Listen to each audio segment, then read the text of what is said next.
Bonjour à tous, une petite vidéo aujourd'hui pour discuter de l'après-récolte. Quand on a extrait son miel, on se retrouve avec des cadres de hausse encore plein de miel. Et on va voir dans cette vidéo comment gérer un petit peu l'après-extraction. Et puis comment conserver ces hausses. Après l'extraction, donc on va se retrouver avec des cadres du coup à lécher. Alors ça ce sont des demi-cadres de hausse, je sais pas si vous voyez, et puis effectivement ça m'a permis de faire un petit peu de miel en rayon. Donc c'est pour ça que c'est un format spécial.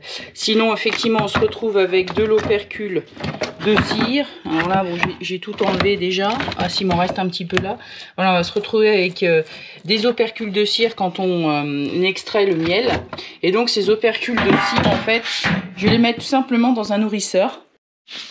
Voilà, donc là, on va venir mettre les opercules de cire dans un nourrisseur qui va se trouver au-dessus du corps de la ruche. Les opercules de cire qui seront pleins de miel, alors pas celles-là, celles-ci ont été léchées, mais ce qui serait plein de miel sont léchés par les abeilles. Et puis, on va venir mettre la hausse par-dessus, hop, comme ceci, pour que les abeilles puissent venir lécher les cadres de miel. Donc ça, c'est vraiment bien. Parce que ça évite en fait, plutôt que de laisser des hausses comme ça dans un rucher, vous risquez d'attirer en fait des abeilles un petit peu de tout l'environnement. Donc les abeilles vont se battre pour lécher ce miel qui pour elles est un vrai trésor, surtout au mois d'août quand c'est la période de famine et de disette. Et donc il y aura une grosse agressivité dans votre rucher, donc ça c'est problématique, surtout si vous avez des voisins. Et puis les abeilles peuvent se transmettre également des maladies.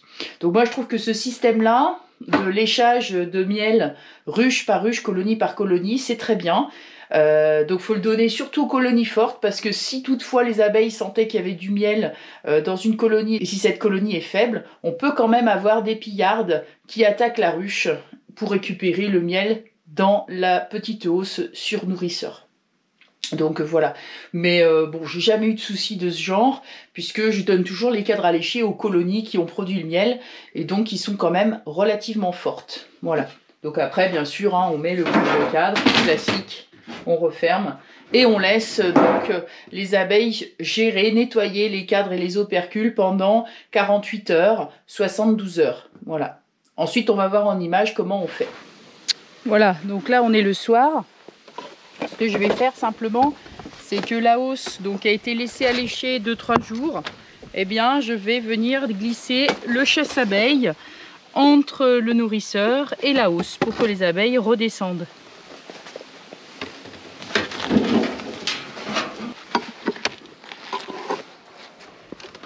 Hop. Tac. Et voilà, c'est tout simple. Rendez-vous demain matin. On est le lendemain matin. Donc là, normalement, la hausse ne contient plus d'abeilles. Et je vais pouvoir la récupérer. Voilà. S'il en reste une ou deux, c'est pas bien gênant. Et je fais ma récolte de hausse dans ma brouette.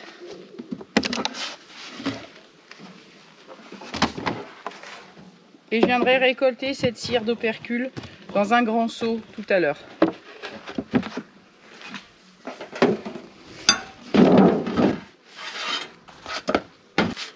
Allez, une petite deuxième.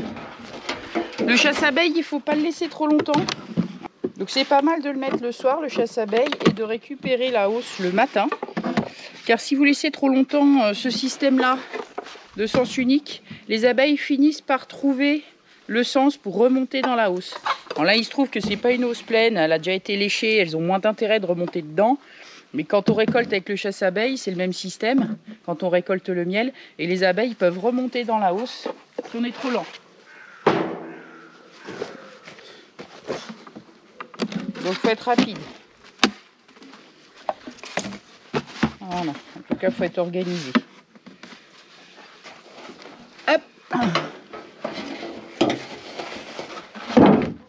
Alors les cadres bâtis, suite à l'extraction, c'est vraiment un trésor pour l'apiculteur. On veut surtout pas les perdre, on veut les conserver pendant l'hiver. Donc il va falloir éviter que la fausse teigne, finalement, se développe dans nos hausses. Pourquoi? En fait, la fausse teigne, vous avez toujours des œufs qui traînent dans les hausses. Donc il faut vraiment que l'on conserve nos hausses sans que la fausse teigne puisse se développer. Donc pour cela, on va créer en fait une cheminée, une sorte de ventilation qui va se faire au travers des hausses. Et cela permettra donc de réutiliser ces cadres bâtis l'année suivante. Donc les cadres bâtis, il faut quand même, pour les hausses, qu'ils ne soient pas trop foncés, il faut que la cire reste claire, sinon il faut les refaire fondre. Mais par rapport à un cadre ciré, bah forcément, quand on débute, hein, vous savez qu'on a une hausse avec que des cadres cirés, on ne fait pas tout de suite du miel, parce qu'il faut déjà que les abeilles bâtissent les cadres cirés. Et 1 kg de cire nécessite environ 8 kg de consommation de miel par les abeilles. Donc, je vous laisse faire les calculs. Autrement dit, les cadres bâtis pour l'apiculteur, c'est un vrai trésor. Donc il faut les conserver et les conserver proprement. Voilà, donc là je viens de ramener 5 hausses à stocker. Donc là, c'est là où je stocke les hausses. Donc en fait, c'est sous un hangar ouvert. Donc ça, c'est l'idéal parce que du coup, il y a une bonne aération, il y a pas mal de vent l'hiver. Donc l'idée, je vais vous rapprocher, je vais vous montrer ça. C'est quand je commence une colonne, quand je vais faire une pile en fait de hausses, je mets sur palette en fait la première hausse. La première hausse, en fait, elle est positionnée sur un espèce de sandwich. Donc j'ai 2 grilles à rennes à l'intérieur desquelles je vais mettre un grillage métallique. Donc c'est pour éviter que les abeilles rentrent et pour éviter également que les souris grignotent le plastique mais pas le métal. Les souris grignotent les grilles à rennes. Voilà, donc là ce que je vais faire, c'est que je vais constituer ma pile. Hop.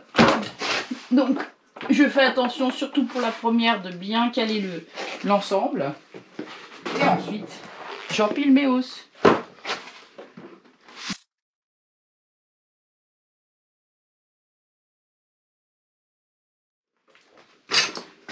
Donc à la fin, pour la dernière hausse empilée, eh bien, je vais refaire mon même système, c'est-à-dire une grille à rennes. Alors là, je fais pas forcément un sandwich puisque c'est la dernière hausse. Donc le sandwich de grille à rennes, là, j'aime bien parce que ça permet d'avoir quelque chose de bien rigide en bas. Là, je trouve que ça suffit. Je mets mon grillage dessous. Une fois donc que le grillage et la grille à rennes sont bien positionnés, je viens mettre une hausse vide pour bloquer l'ensemble. Donc ce qui me permet d'avoir une colonne qui est bien ventilée et qui évitera donc à la fausse teigne de se développer, puisque dans les cadres on a toujours des œufs de fausse teigne qui sont présents malheureusement.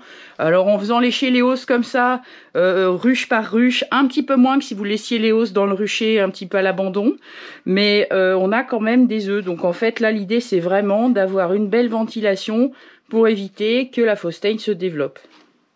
Voilà. Donc ces opercules de cire léchés, en fait, je vais les rassembler et je vais aller les mettre dans mon fondoir qui est juste là-bas. Donc je vous avais fait une vidéo l'année dernière sur le fondoir. Bon, c'est simplement un contenant qui permet de faire un bain vapeur. Donc, en fait, on va retrouver le cadre, vous voyez, à faire fondre. Et puis là-dedans, je vais rajouter mes opercules de cire.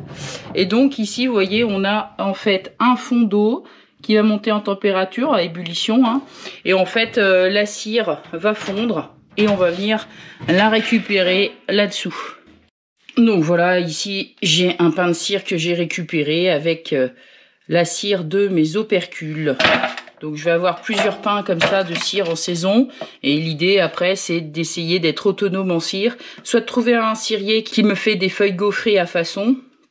Mais il faut plus de 50 kg de cire pour pouvoir le faire. Soit sinon le vendre entre guillemets à un vendeur de matériel apicole qui vous rachète votre cire moins cher que ce que vous allez acheter évidemment vos feuilles de cire, mais ça permet quand même de recycler cette jolie cire et d'avoir un coût moins important sur l'achat des feuilles de cire. Voilà, j'espère que cette vidéo vous aura plu.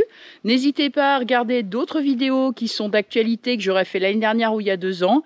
N'hésitez pas à fouiller un petit peu dans ma banque de vidéos, puisque bon, chaque année, en fait, on se répète un petit peu sinon, et j'aime bien créer de nouveaux sujets ou vous apporter de nouvelles informations. Donc voilà, allez, faites une petite visite sur le site si vous débutez et que vous découvrez cette chaîne. Et puis pour les autres, je vous dis à bientôt pour de nouvelles vidéos. Allez, salut!